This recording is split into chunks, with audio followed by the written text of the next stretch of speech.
Single heart beat scan ఒక్క second లోనే world class 640 slide CT scan ఇప్పుడు మీ vista imaging Banjara hills లో. శ్రీమంతుడు ఆయన కూడా కొరటాల శివ గారు ఆ సినిమాకు కూడా డైరెక్టర్. సో దానికి ఎలా పిలిచారు? కొరటాల శివ ఆయన వచ్చి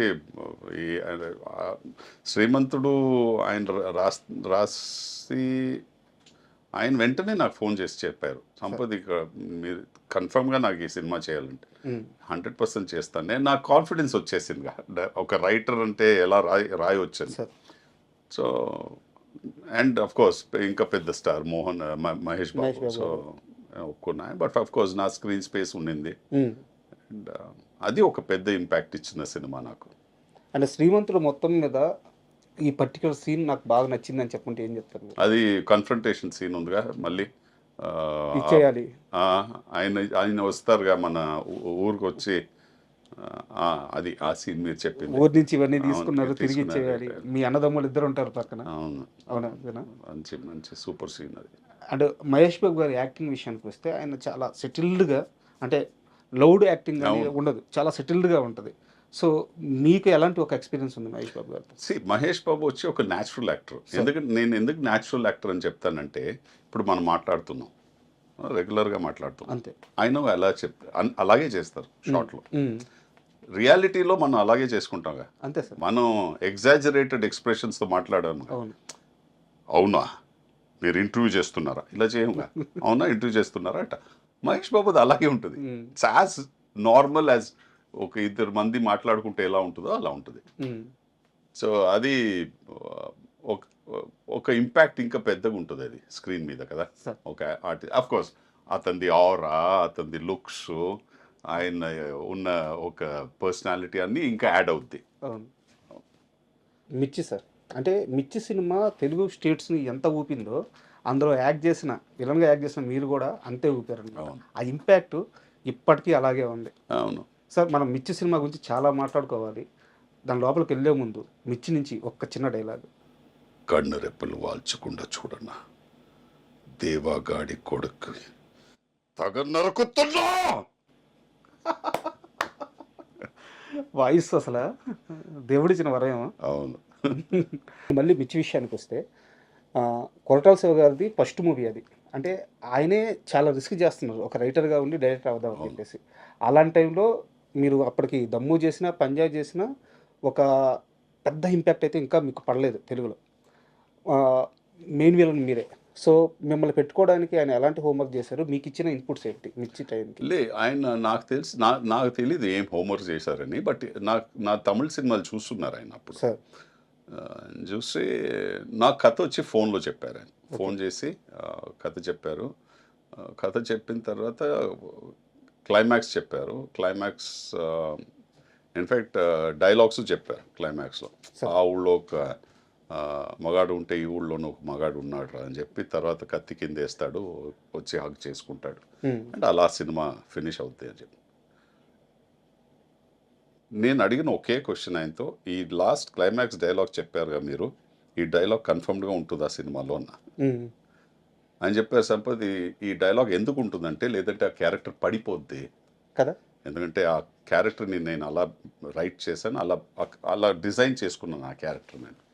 నేను చెప్పాను, ఈ డైలాగ్ మీరు పెడుతున్నారంటే నేను కన్ఫర్మ్గా ఈ సినిమా చేస్తానన్న. నాకు తెలుసు అది యాజ్ అన్ క్రియేటివ్ పర్సన్ మీకు తెలుస్తుందిగా ఎక్కడ ఇంపాక్ట్ ఉంటుందని. అండ్ ఆయన వచ్చి 100% ఆ డైలాగ్ని పెట్టారు. నేను ఎలా ఊహించుకున్నాను అది, ఆ సీన్ స్క్రీన్ మీద జనాలు దాన్ని ఎలా రియాక్ట్ అవుతారని చూసాను, ఎగ్జాక్ట్లీ అదే రియాక్ట్ చేశారు. మీన్స్ ఆ డైలాగ్ ఆ క్యారెక్టర్ చెప్పిన తర్వాత, కత్తి కింద వేసిన తర్వాత థియేటర్లో ఒకే క్లాప్స్. సో ఆ ఇంపాక్ట్ నేను కొరటాల శివ షూట్ చేసే ముందే చెప్పాను, ఈ సీక్వెన్స్ మీరు చూడండి, ఈ విలన్కి క్లాప్ వస్తుంది 100% అని. అండ్ అలాగే అయింది అది. అండ్ ఆ మూవీ షూటింగ్, ఆ జర్నీ మొత్తంలో ప్రభాస్ గారితో మీ రిలేషన్ ఎలా ఉండేది? Very good. ఆయన వచ్చి ఇంటి నుంచి అన్నీ వంట చేసుకొని అన్నీ తెప్పేస్తారు ఆయన. ఫిష్ నుంచి ఇది అది మటన్ చికెన్ అదన్నీ తెప్పేస్తారు. సో ఎలా అంటే, నేను యాజ్ ఇట్ ఈస్ అప్పుడు చాలా హెఫ్టీగా ఉండేవాడు. నేను 98 kgs ఉన్నాను నేను అప్పుడే వర్కౌట్ చేసి. నేను ప్రభాస్ చెప్పేది, ప్రభాస్ నేను ఇంత తింటే ఇంకా వెయిట్ వేసేసుకుంటాను, నాతో ప్లీజ్ ఇవ్వకండి అని చెప్తే, లేదు సంపత్ మనం డెఫినెట్గా తినాలి అని. చాలా చాలా ఫ్రెండ్లీ అండ్ అంత పెద్ద స్టార్ అయినా అదన్నీ ఏం లేదు, హాయిగా ఉంటారు, సింపుల్గా ఉంటారు. డబ్బింగ్ విషయంలో కూడా మీకు ఏదో సంపత్ నీకు కావాల్సినంత ఫ్రీడమ్ తీసుకో, ఖచ్చితంగా నువ్వే డబ్బింగ్ చెప్పి అదన్నీ అందరూ కానీ in fact first day it self చెప్పి మీరే చేయాలి ఇది, ఇంకెవరు చేయకూడదు, ఎందుకంటే ఈ ఫస్ట్ ఆఫ్ ఆల్ ఈ వాయిస్ యూనిక్ ఉంది, సెకండ్ మీరు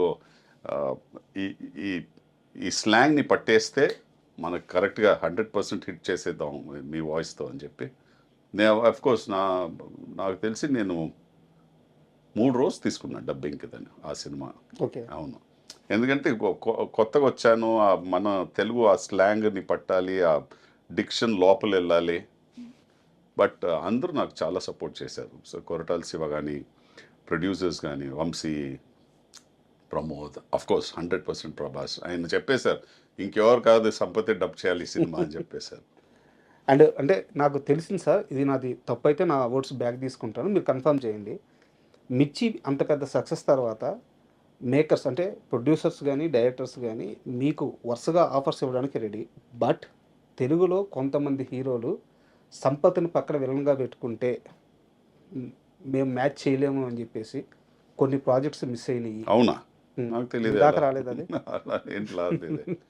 నేను అందరూ తర్వాత చేశాను కాబట్టి మహేష్ బాబుతో చేశా, అవునవును, అందరితో చేశా.